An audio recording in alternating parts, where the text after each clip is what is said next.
Good afternoon, everyone. Thank you all so much for joining us. I am Terry Anderson. My company is Anderson Development and Construction, and I have been in the affordable housing industry for quite some time. Someone was mentioning a TAP conference that they attended approximately 20 years ago, and I said I'm sure I was there because I was at the first one. So I'm so happy to see that the conference has grown. We have a great panel here for you all this afternoon, and I'm going to go ahead and introduce everyone. We have with us Mr. Thomas Davis, sitting immediately to my left. Tom Davis is the Director of the Office of Recapitalization within HUD's Office of Multifamily Housing Programs, and Tom joined HUD in June of 2015. Immediately prior to Tom joining HUD, he was the Senior Vice President of Recap Real Estate Advisors, which is a Boston-based affordable housing consulting firm, where he led the firm's affordable housing consulting practice focusing on recapitalization. And he has focused quite heavily on public housing recapitalization transactions, particularly under HUD's rental assistance and RAD program. And prior to joining Recap, Tom began his career in private practice as an attorney at Morrison & Foerster, specializing in affordable housing, tax credits, real estate, and environmental issues. And he subsequently joined the Office of General Counsel at the Community Builders. So throughout his career, Tom has integrated his experience in transitional legal work, development project management, affordable housing finance, asset management, resident services, and property operations in an effort to maximize the value of affordable housing. So I could go on and on about Tom, but we are very, very proud to have you here. So thank you for joining us, Tom. And immediately to Tom's left, we have Spruce Keene. Spruce is currently the program analyst in Southwest Network RAD SME in the San Antonio Office of Public Housing. He started at HUD in the multifamily division as an appraiser and later served as supervisor of asset management, then production chief, before transferring to the PIH group. So welcome, Spruce. And we have Ms. Lisa Albers. Lisa is Senior Vice President for Bank of Kansas Financial. I would say Bank of Kansas. BOK is Bank of Oklahoma Financial. I don't know why I do that. It says OK. Of Kansas, of course. So BOKF is a $28 billion regional financial services company based in Tulsa, Oklahoma, and they operate 7 banking divisions, including Bank of Texas, Bank of Albuquerque, Bank of Arkansas, Bank of Arizona, Bank of Kansas City, Bank of Oklahoma, and Colorado State Bank and Trust. And Lisa currently has primary corporate-wide responsibility for community development lending, which provides financial products that support the development and revitalization of quality affordable housing throughout their footprint. And I can tell you, Lisa has been a great lender to work with, certainly within my nonprofit. So thank you for that, Lisa. And last but not least, we have Deborah Van Amarajan, and I'm always proud of myself when I can say your name properly. Deborah is the Strategic Policy Advisor for Nixon Peabody, and she joined as the Strategic Policy Advisor in February of 2010.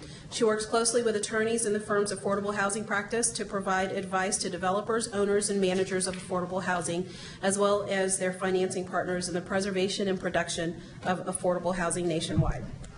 Deborah brings a wide range of experience in housing and community development. Prior to joining the firm, she was commissioner of the New York State Division of Housing and Community Renewal, where she managed an agency with over 1,000 employees, and she was responsible for the administration of New York's complex rent regulation system and supervision of state-financed Mitchell-Lama and other affordable housing portfolios. So, welcome our panelists. Sorry for the mouthful, but I wanted to make sure that you all understand what a quality panel you have before you this afternoon. And with that, I will turn it over to Mr. Davis. Great. I'm going to step most of our panel is going to be more conversational, but they asked me to start with a few slides background on the RAD program and where we are right now. And so in order to move them forward, I have to be up here. How many folks are or have worked on a RAD transaction? About half the group. And how many folks are not really familiar with what RAD is? Okay. Helpful background. Yeah. Totally rad. It does. It's totally rad. So the very short version of of RAD, for those of you who are not as familiar, is it is a demonstration that is focused on converting affordable housing from a couple different platforms to the Section 8 platform, and has several different streams based on which regulatory platform the housing started in to begin with. So a lot of what we're going to be talking about is what's called RAD Component 1, or the RAD conversion of public housing to the Section 8 platform. In these conversions, they can either be to project-based vouchers under the voucher program or to project-based rental assistance, but both conversion to either type of public housing to either of PBV or PBRA is what we'll refer to as RAD Component 1. There is also RAD Component 2, which is conversion of a couple different properties under a couple different regulatory schemes. The rent supplement, the rental assistance payment RAP program, and the mod rehab program are all within RAD Component 2. And those programs also can convert to project-based voucher or project-based rental assistance.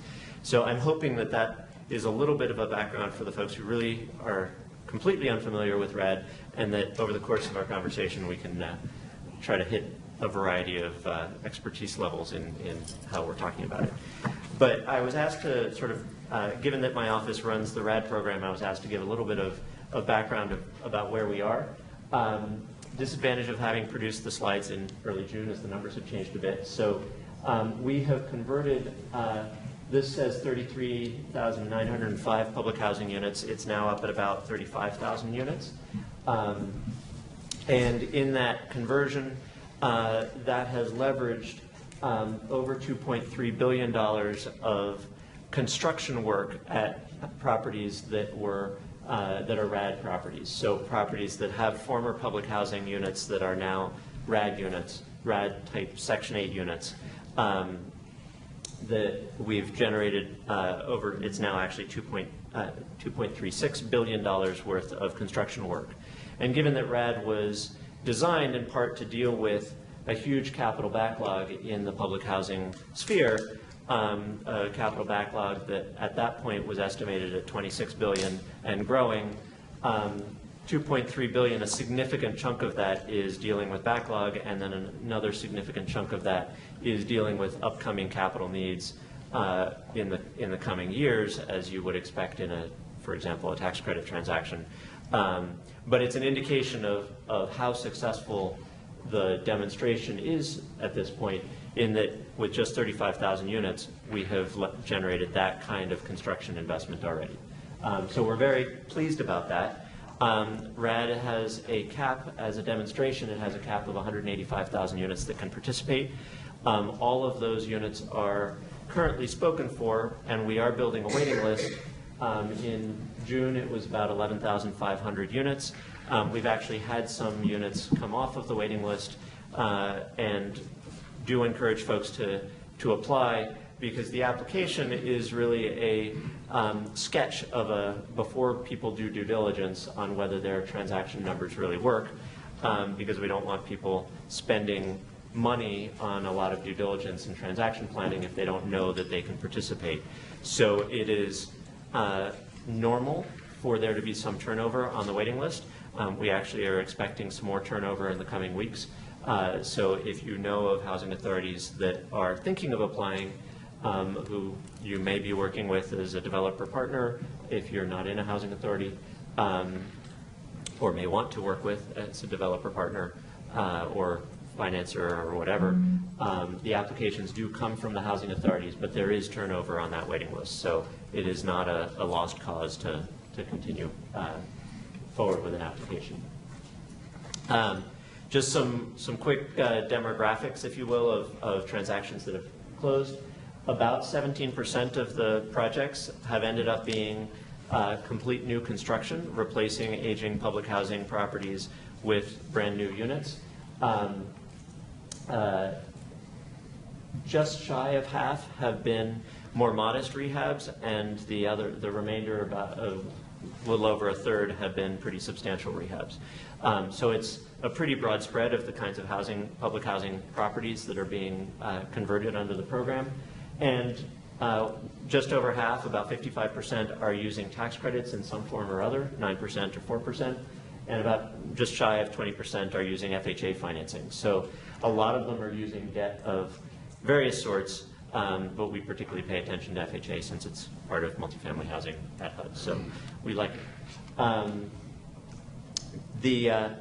Just to give you a sense of the growth of the program, these are the federal fiscal years, and the fourth column is through the beginning of June in this fiscal year. So you'll see in the blue, the first pairing of bars, really 2013 only had one deal. 2014 had 67, 2015 had 120, roughly doubling what 2014 had done. 2016, as of the end of June, was at about 126. But we know that between now and the end of September, there are deals in the pipeline ready to close that add up to about 208 additional properties. We're probably only going to be able to handle about 100 of them in the next 2 months, but you'll see that with another 100 units, that would be another doubling of what this past year has done. So the pace is really ramping up. Similarly on units converted, we're expecting probably another 10,000 units converting in the next 2 months, and quite a lot more as we go towards the calendar year end, when all of the tax credit deals and everybody else who is wanting a this year closing is trying to get their deals across the finish line, their transactions. So a pretty significant ramp up in work on RAD 1. Just a quick slide for those of you who are interested in some of the stats on RAD Component 2. These are the rent sup and wrap transactions. We've closed 154 of those. Rent sup and wrap only has, as you can see, 52 remaining properties in the entire program. So we would like to sunset the need for anybody to keep maintaining knowledge of rent sup and wrap. So 25 of those rent sup and wrap transactions are expiring in this year. 16 in 2017, and the rest after that. So we really, these programs are concentrated in the Northeast and the Midwest, as you can see from the chart. But we are doing a steady stream of rent sup and wrap transactions. The mod rehab transactions have been a little slower to get off the ground. So this is a bit of an advertisement that if you're aware of mod rehab transactions, working with mod rehab transactions, whatever, encourage the teams to look at mod rehab. There is the possibility in some situations of a rent increase. There is, the whole point is to get to a long-term Section 8 contract, which can then be financed, support tax credit transactions, that kind of thing. So I think there's a lot of opportunity in the mod rehab space that folks have not fully recognized yet. People ask me my theory on why the mod rehab uptake has not been as strong, and I don't have the solid data backing it, but my gut sense of it is that a lot of the mod rehab owners are smaller and have not been paying attention to the RAD program.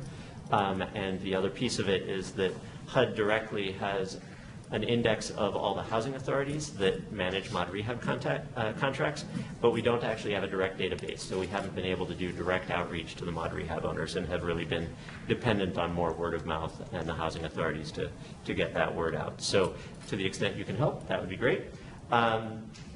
In the current budget request from the administration, there were a handful of proposals to improve from my perspective, improve the rental assistance demonstration program, including raising the cap so that more folks can participate, expanding the RAD component to including the 202 properties, some incremental subsidy for transactions where the dollars don't pencil out for a RAD transaction, and then some other sort of language changes around tenant rights and the role of nonprofits in RAD.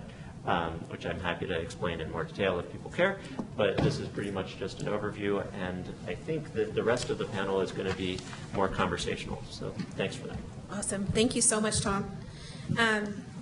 I have a few questions for everyone on the panel, and I appreciate your detail, but In June of 2015, and this question is for you, Tom, HUD introduced the front-end civil rights review of RAD public housing conversions, and I need to know how that's going and if you can explain to everyone any lessons that have been learned from Sure. your review. Sure. So in the June notice, HUD introduced this concept of a front-end review on civil rights issues, and that has been somewhat controversial over the course of the last year. In that front-end review, I think some people perceived that HUD's standard of review was more rigorous than what the housing authorities had historically understood as the level of review on site selection. So that has, particularly in the months immediately after that notice came out, there was a lot of angst about that. I think people are starting to get a sense of the new standards, although we are working on guidance to try to be more transparent about, it's not new standards, the standards have been in place the entire time, it's just the HUD is doing a review of the analysis and that part is new. So we have new guidance that we are hoping to come out quite soon. I think some of the lessons learned are the need for a pretty rigorous thought process around fair housing issues in connection with the site selection. I think most of us know that a lot of these public housing sites in particular were sited in the 40s and 50s for segregative purposes. As we are going into the moment of, particularly around new construction where it's being torn down and new construction is being built, there is a desire to make sure that we're being thoughtful about what site we're doing that new construction on, as opposed to just reinforcing decisions that were made 60, 70 years ago. So we do have this new guidance that we hope to be releasing soon. It's still in the final review stages, so it's not yet available, but we're hoping that that will provide more light as to what HUD is looking for and what HUD is expecting people to be looking at, even when it's not a front-end review that comes to HUD.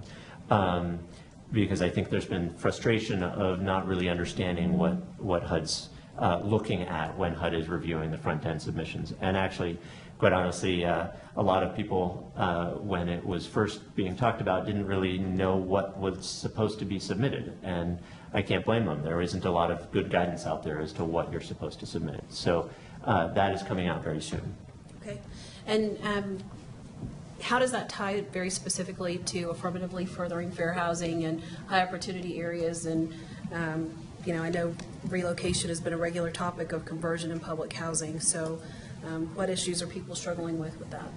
So the affirmatively furthering fair housing is an obligation that has long been in place on housing authorities. The new AFFH rule is much more about, that HUD has come out with, is much more about explicit plans and documenting a plan for affirmatively furthering fair housing, but the obligation has existed for a long time.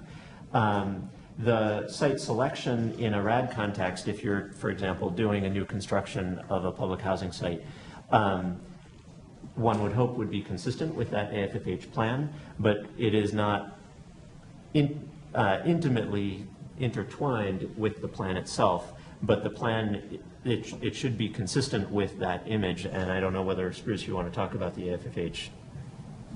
We're, in the housing, in the field office, we're really not involved in that too much. It's just rolling out.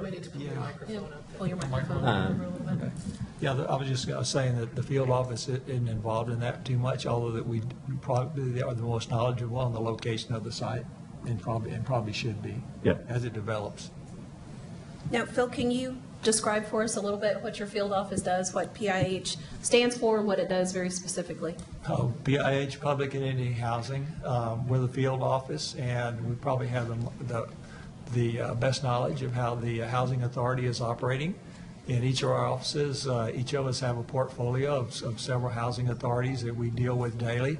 So when they make an application for RAD, one of the first things that we do is called a capability review. And in that, we look to see how they're operating. Well, there are two main programs in public housing. And public housing, again, is PIH, Public and Indian Housing. One is a low rent program, which is where you see the structures out there, the improvements. And the other is a voucher program. So what RAD is really doing is switching from or converting from the Section 9, which is the low rent program, to the Section 8 voucher program. So when we look at the capability review, we say, how are they managing each of these two programs now? Because maybe they're not managing one program or both programs too well at this point. It may be because, or they have high vacancy, low occupancy. Maybe because the location of the project, like has been mentioned earlier today, or Tom mentioned, maybe this it's physically obsolete, built 40, 50 years ago, functionally obsolete, bad location, is converted from a residential neighborhood maybe now to industrial. So there are reasons where that may not be the best location. So maybe RAD is the answer to be able to improve those situations through this conversion. One of the other things we do, and it was mentioned today, that the housing authorities, and I've talked to many of you all out there today, I think you've got good representation here today, have a what's called a PHA plan. It's a 5-year plan. I think Tammy mentioned it today at noon in the luncheon. And part of that, they need to mention a RAD, or that's really a serious violation. So if they don't have it in there and they don't have certain items in there, then we need to make sure that that gets put in to the PHA plan. And that's a timely process. It takes a while. There's a public notification, and then there's a resident notification. So we need to make sure that we don't end up at closing or approaching closing and not have that done. So we want to start at and look for it as soon as possible. One of the other things, or probably one of the important things certainly, is to identify what we're converting. Which are the units, where are they, which are the buildings, and where are they located, and where's the land. We don't want to move extra land that's not supporting our buildings, our improvements, that are not supporting the units. So we want to clearly identify within the system, it's called a PIC system, to make sure that which units are being converted from the Section 9 to the Section 8 platform. We also want to make sure that there's a declaration of trust and make sure that it's accurate. We're involved in monthly calls with the transaction manager, which is on Tom's side, with the Office of Recapitalization, from the application all the way through the closing. And again, all these things that we do is because they're the best contact that has the best information about the housing authority, and we already have those relationships built up. So we want to make sure that these individuals in each of the field offices is involved in the process.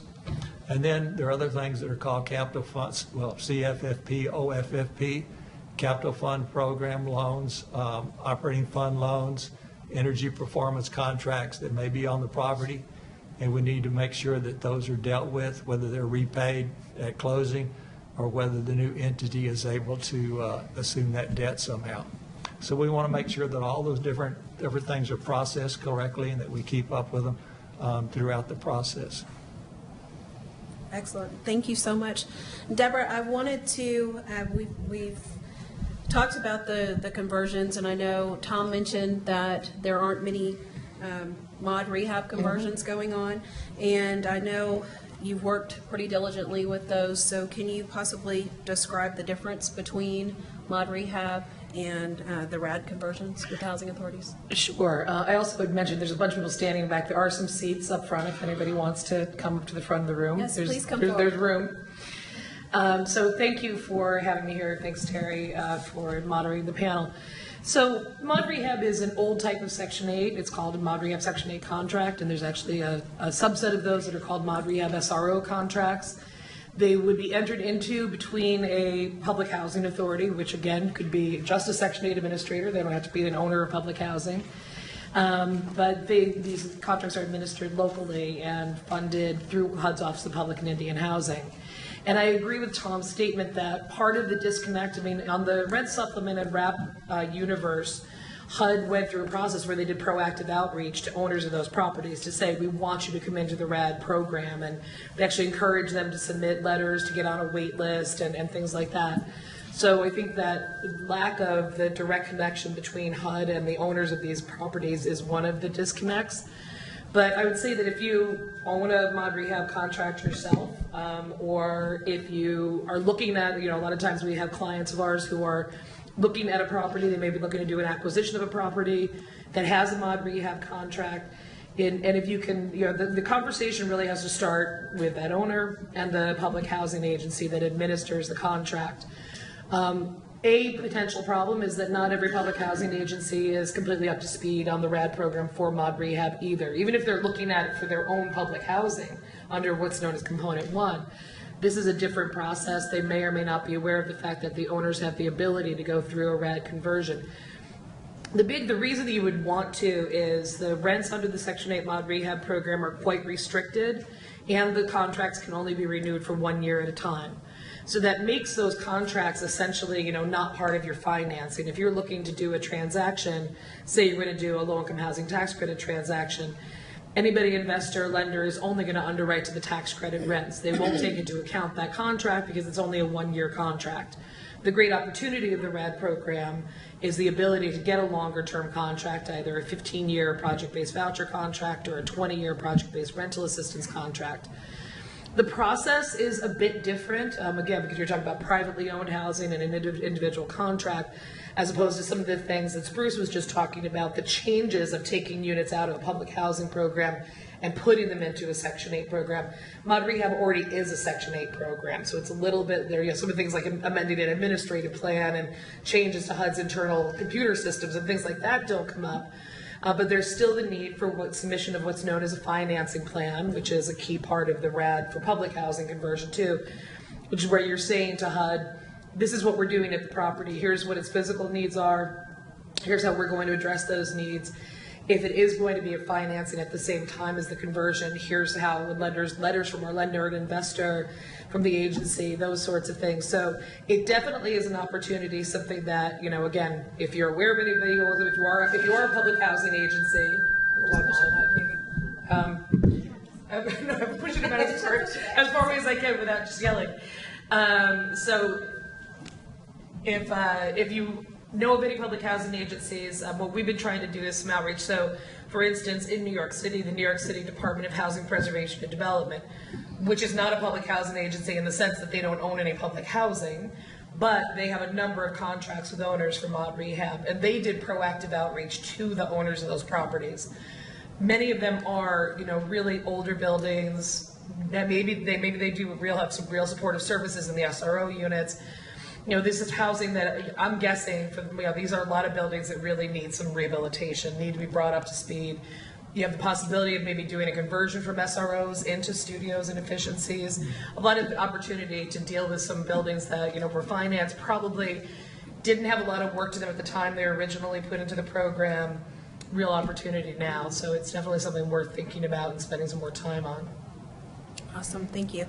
And Lisa?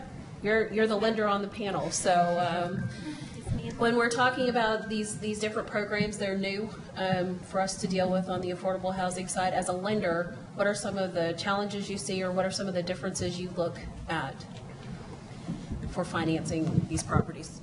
So from an underwriting standpoint, it's really not that different than another Section 8 transaction. I mean, Deborah's right. We're going to look for a long-term contract, or we're going to underwrite to those tax credit rents. But you're still going to need a thorough understanding of the sources and uses, the cash flow, and the expenses. The one part that's a little bit different is on the expense side. If you're doing a rehab, historically you would look at that those historical operating numbers. Well, in this, it could be completely different because if it's been operating as a public housing site and you're trying to move it to more traditional multifamily operating principles, those two things don't necessarily mirror each other. So trying to figure out what those expenses were and what they actually are going to be can be a little bit of a challenge. Sometimes, or oftentimes, they may have been an all bills paid site, and maybe moving those to tenant paid. Our bank specifically, we do not love all bills paid. So, trying to understand the differences and how your pro forma is actually going to look is one piece of that puzzle. There is a RAD use agreement that goes with these. It's much like a LoRa. It'll run the length of your HAP contract. So you just need to be comfortable with that it's going to be filed ahead of you from a lien position standpoint. Another component are the reserves.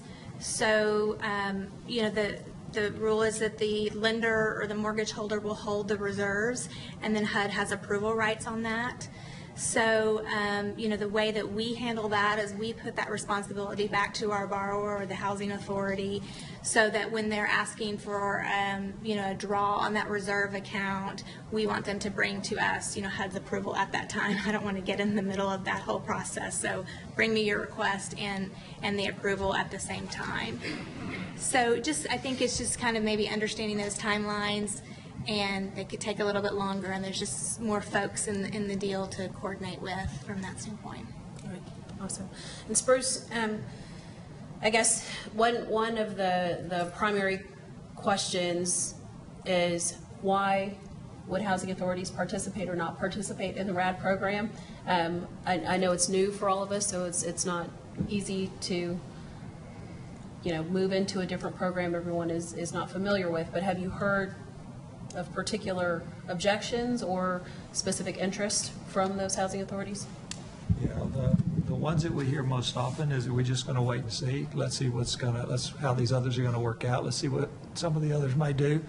It's also a big project. First, we have in South Texas, we have a lot of small housing authorities, and it's complicated, and it's a big process.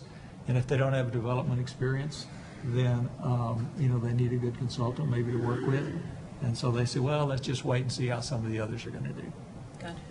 I think one of the other reasons that there are a fair number of housing authorities that are not interested is that the RAD conversion on the public housing side is at the rent level, in effect taking what they are currently getting in operating and capital fund subsidy and tenant paid portion of the rent, and converting that amount of money on a per unit basis as the Section 8. So the RAD component 1, the public housing side of RAD, does not give a Section 8 contract at the FMR or whatever else. And it is quite common and they knew when they were designing the demonstration that there are a lot of housing authorities for whom that rent level isn't enough to generate an NOI that can produce the financing to cover their capital needs. And we do require that they can demonstrate 20 years of capital needs being covered through either the upfront investment or annual replacement reserve deposits. So there are a good chunk of the public housing properties around the country, estimates range from half to 2/3, where the numbers don't quite work out. And so that's part of why the administration's budget request included that supplemental funding to supplement the rents. But right now we are closing transactions where the numbers do pencil out.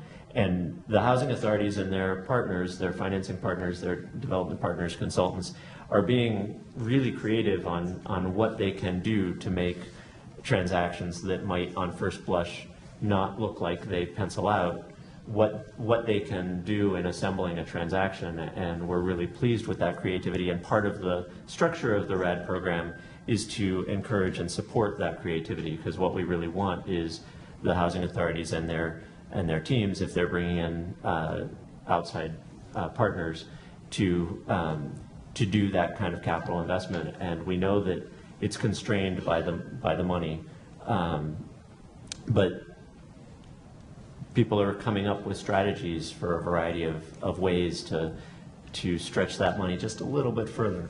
What would you suggest the number one used strategy is?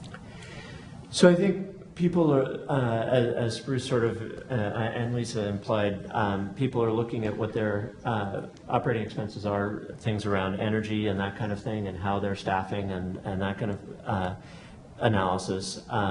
That can sometimes mean some folks are looking at third-party management, which has its own sort of political calculus as to whether that's a good or a bad idea for each locality. But it is something that some housing authorities are doing.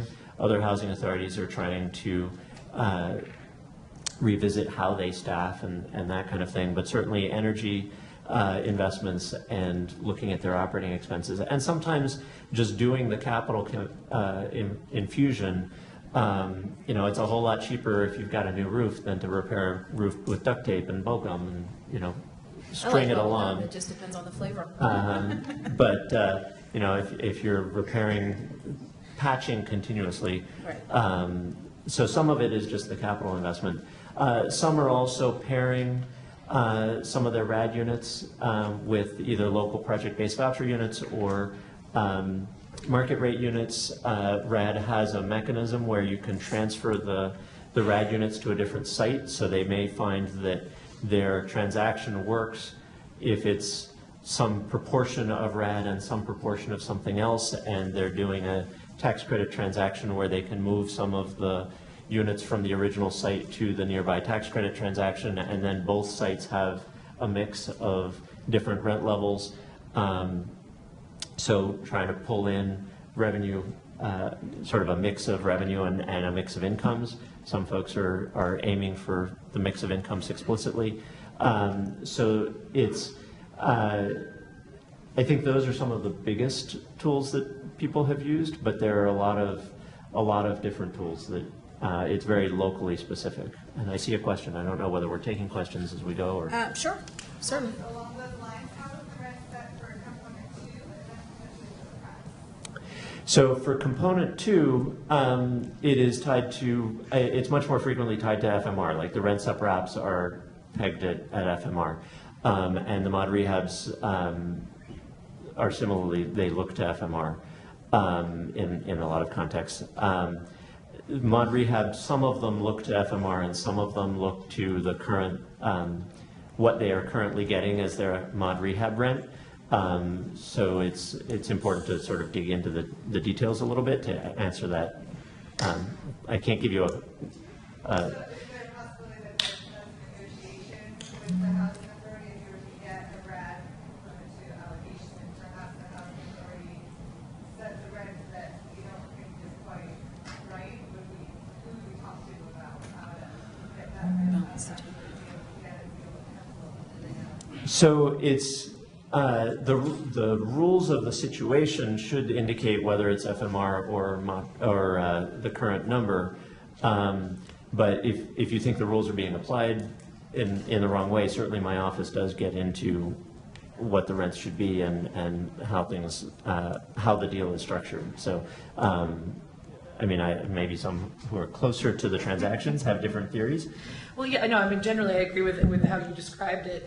The pool for RAD component 2 generally is up to 110% of FMR, but subject to rent reasonableness. So whether you're doing a project-based voucher conversion or a project-based rental assistance conversion, it would be the PHA or HUD making the determination as to whether the market rent is really at 110% of FMR. So it could be less than that if, and we certainly look at markets where 110 of FMR is higher than what the true market comparable rent is. But then on the RAD, mod rehab, PBRA, you're subject to the existing rent cap. Yeah. So it's determined by which type of assistance you choose. The rental assistance, which is a contract administered directly by HUD, versus project-based voucher, a contract administered by the PHA. And in terms of the pracs, because that hasn't been passed by Congress, we don't quite know what the rules are likely to be. The prac proposal was included in the Senate bill. There was a little bit of the prac is proposed. The administration's proposal is the prac converting at its current subsidy number. So, but we're still figuring out exactly what the parameters would be. I believe we have a question from Monica Sussman. Was really just going to be a comment on the existing commodity and rent switch because of all those scandals with 5 years ago are not like most of the section rents, it's a lesser pretest. So generally the existing commodity rents are very low. So if you are just converting the rents as is, you're going to be stuck with very low rents.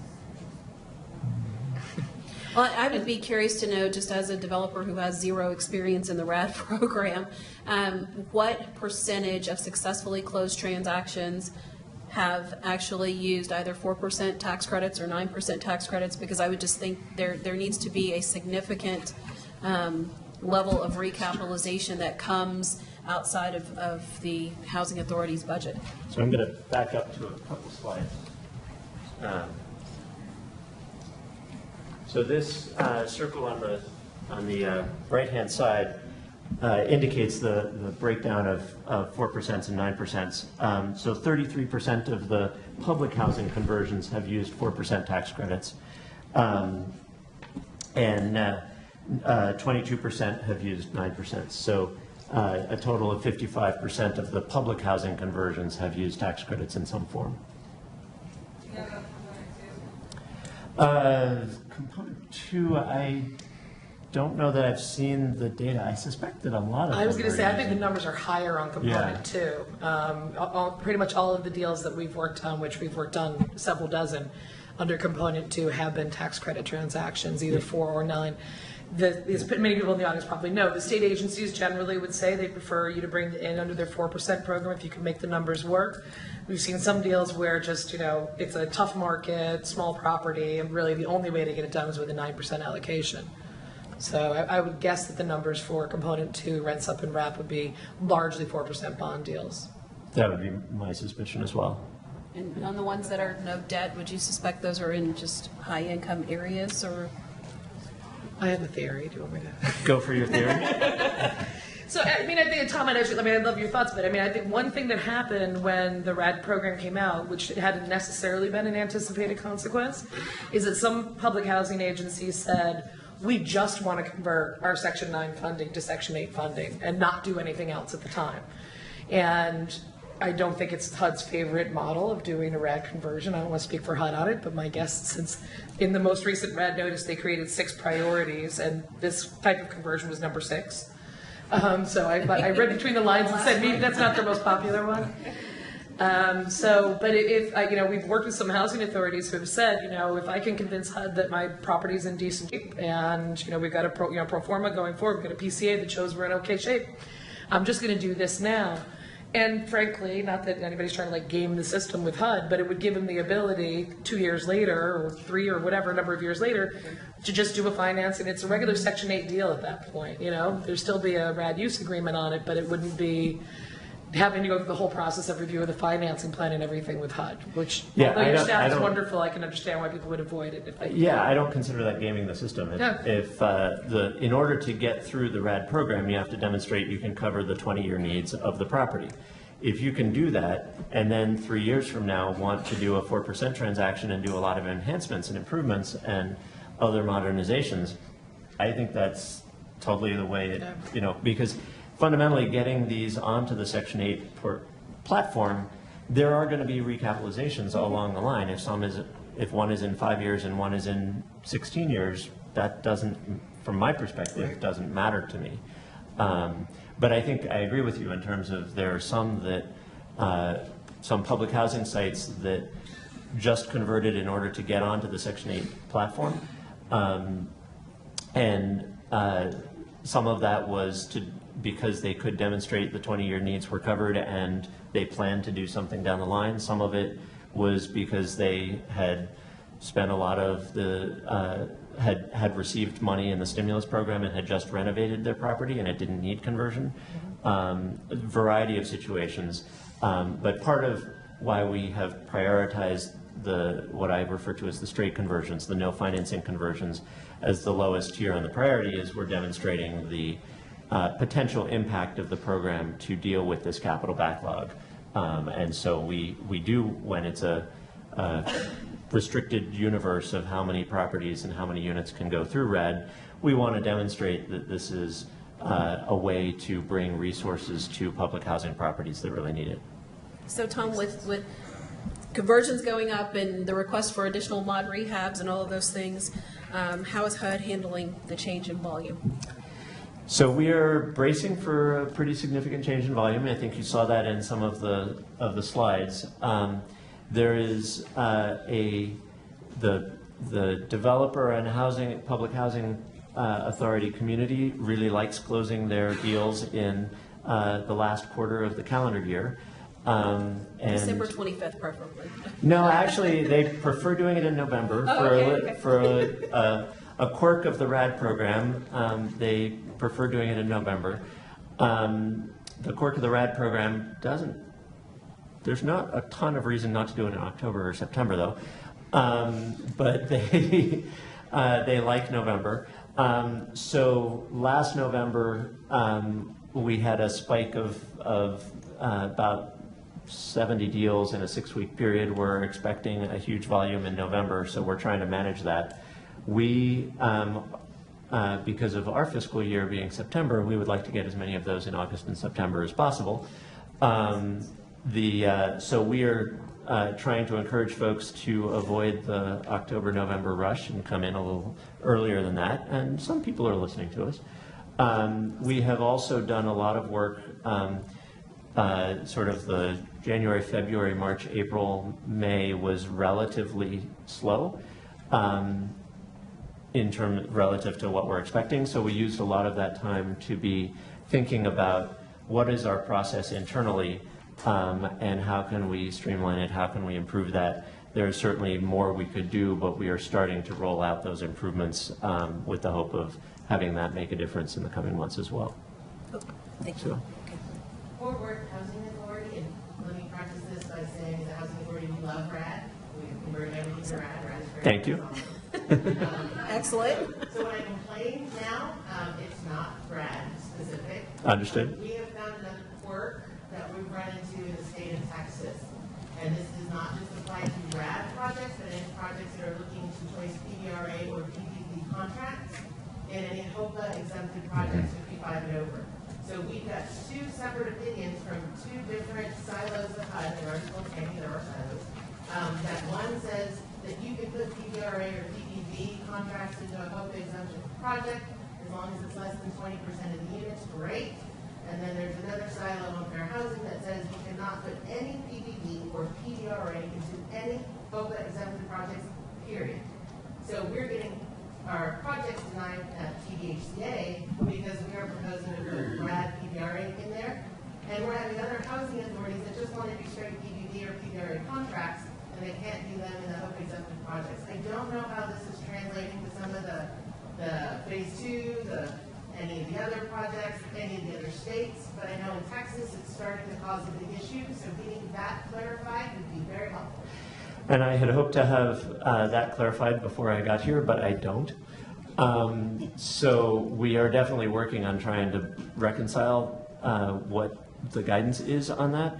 But right here today, I can't give you that answer. As long as you're aware. I am very aware and working on it. And we love RAD. It's totally rad. so yeah, it's we are working on it. We're trying to figure it out. So at least we want to get to the place where HUD is talking with one voice instead of 2 conflicting views. So. Yes, sir. But yes. Okay. How does that deal with existing EPC contract? So an existing EPC contract, the question was how does RAD deal with an existing EPC contract? For the most part, well, there are a couple things. One is energy performance contracts are a public housing tool that allows financing for energy improvements. And those contracts often span many, many sites. So what is the, and sometimes the project going through RAD is not the entirety of the EPC contract. So there needs to be a sort of a look at the EPC to figure out what is the portion that is associated with that RAD transaction to be able to carve that off. For the most part, folks are paying off their EPC contracts. There are some lenders that are willing to carve it off as a separate thing and subordinate it to their first mortgage or do something like that. That's relatively rare. So the most common thing is that people are paying off the portion of their EPC that's associated with the RAD specific project and borrowing money in their first mortgage loan as part of that package. But in terms of what you must do, you need to deal with the RAD portion of the EPC in sort of a standalone way so that you're not burdening the rest of the public housing portfolio that isn't going through RAD with a debt that was supposed to have been paid off from the property that went through RAD. But in terms of the structure of how you deal with it in terms of the RAD context, there are a few more options, but the most common is that people pay off their EPC debt. Is that Yes, ma'am. generally accurate? That's correct, exactly. You need to deal with the Energy Center and need to get a letter from them. We're the ones that would take care of all that processing in the local office, whichever field office you'd be working with. We get a letter from the EPC on what the plan is, like Tom mentioned, whether they're going to pay it off or whether they're going to carry it. One of the questions that came up recently was, well, the Housing Authority was concerned that maybe their first year rents or after the first year would decrease if they paid it off, but that's not the case. It wouldn't work like that, would it? That's correct. Because it's the first year rents are increased year to year based on the OCAF and what have nothing to do with the energy fund, whatever they are at conversion. Those are the numbers that are used. I think we have 2 questions and about 5 more minutes. So I had plenty of questions, but y'all's questions are way more interesting. So let's go right here. Sorry. Yes, ma'am. Hi, so I have a quick question. So Bruce, you mentioned earlier that the volume within RAD is, they might be slowing down given the fact that there's a high number of kind of smaller housing authorities within Texas. So my question actually to the entire panel, what do you think HUD or the folks in this room can do better to educate some of the smaller sized housing authorities that are thinking about RAD? And I say this because of my experience of working with smaller housing authorities who, I don't mean any bad things to the consultants in this room, but who happen to stumble upon RAD consultants and then have a much harder time making their closing. So we'd just love your 5 cents in terms of what we can do better and what HUD might be able to do better in terms of getting RAD to some of these smaller housing authorities across the country. Well, subscribe to Tom's RAD letter that comes out, what is it, monthly or We try for monthly. We don't always hit try it. for but- monthly. I think it's real important to keep up on the changes. The last letter in RAD is it's a development project. And I know that in the field office as SME, every 3 weeks, we have a meeting of the others throughout the nation just to keep up on what's going on. We have office hours every week on a Tuesday. You can contact me at my office, and if you have questions, anybody can participate on that, ask your questions, get answers. The public housing part. As for public housing on the increased volume, what we're doing is in some of those calls, we have lessons learned from closings and from going through the process because we're the ones that are processing the applications at the lower level. We're trying to have more standardized procedures so we can't handle each one individually if the volume really increases. And so with regard to that, it's really important to keep up on the changes that are taking place. And those are some of the ways that you can do that. Yeah, I think we've gotten actually a reasonable distribution of large, medium, and small public housing authorities participating, but there are a lot more small public housing authorities out there. Certainly in my conversations, they are often the ones who are most, I want to see how this works for everybody else in their hesitance. But I think that some of them are not as familiar with tax credits, and often the small public housing authorities need to be using tax credits in order to get the capital funds to deal with their capital needs, and that because they're a smaller agency, they may not have had that much experience with tax credits. The tax credits are a kind of daunting thing to learn about, and they are also sometimes a little they have not had a track record of working with developer partners or that kind of thing. So there's a comfort level with the whole tax credit industry that a lot of the smaller public housing authorities don't have at this point. And the tax credits, in a lot of cases, would be a necessary part of their financing package. So I think that that's something that the more the public housing world and the tax credit world start interacting and working together, that may sort of dispel some of that hesitance about the tax credit program in industry. Awesome. Well, I just wanted to ask really quickly, Deborah, about the 202 program. And I know Tom mentioned that. What are your thoughts on the importance of perhaps including that Yeah. in the next budget? Yeah, so some people in the room may be very familiar with 202, a program for low-income elderly run by HUD for many, many years. There are 202 buildings that go back to the 70s, and the way that those programs, the buildings were funded over time changed. There are some early ones that were done with capital with no rental assistance. Then the program was doing Section 8 mortgages and project-based Section 8 contracts. And at some point, HUD said, well, wait a minute, we're paying Section 8 money to the building so they can pay debt service back to us. Maybe that's not the best plan. So they switched the program, and it became what's known as a capital advance, which is still structured like a mortgage, but no debt service paid on it, along with a project rental assistance contract, a PRAC contract, which looks very much like Section 8. This change was made in the early 90s, and the issue has become in the past number of years, we started to look at some of those buildings, a number of our clients own those, or developer clients of ours are talking to people who own those older buildings. They may be ripe for a recapitalization. Some of them are over 20 years old now. But because of the structure of the capital advance and the project rental assistance contract, which supports no debt, they haven't been financeable. So I think it's great that HUD has come up with this proposed solution to allow them into the RAD program. I can see RAD working very well for it. The issue that was raised before about how the rents will be set will be a key factor. And Tom was careful in saying that the administration's proposal was to have the rents be what they are right now. There's certainly people who are talking with Congress about whether there could be any increase in those rents. Again, just like on public housing, there may be some operating deficiencies that can be realized at those buildings.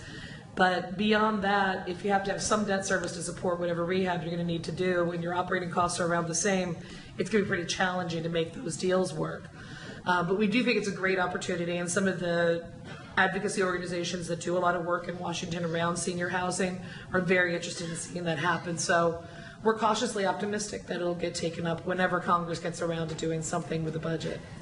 And we do acknowledge that the current PRAC funding source has money for resident services, and we need to think about that differently, that whatever sort of, if there is a 110% of FMR kind of cap or whatever on rent setting, that we need to think about the shelter part and the resident services part separately. Well, thank you all so much for joining us this afternoon. Thank you all for your wonderful questions. Enjoy the rest of TAP, and give everyone a round of applause.